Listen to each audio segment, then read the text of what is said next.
In this video, I'll show you how to fade in and fade out audio in CapCut Mobile. First, open the CapCut app on your phone. From the main screen, tap New Project, then choose the video you want to edit. After selecting it, tap Add to place it on the timeline. Once your project is open, add or select the audio you want to fade.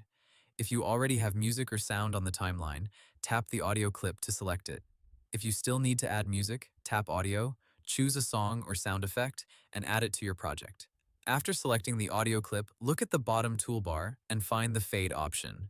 In some versions of CapCut, you may need to swipe through the tools to see it. Tap Fade to open the Fade controls. You should now see options for Fade in and Fade out. Fade in makes the audio start quietly and gradually become louder. Fade out makes the audio slowly lower in volume before it ends. To add a fade in, drag the fade in slider to the right.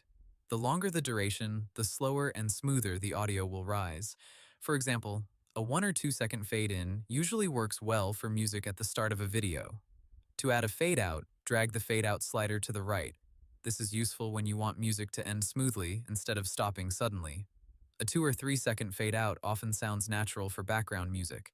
After setting the fade, play the video from the beginning and listen carefully. Make sure the audio starts smoothly, stays at a good volume, and ends cleanly.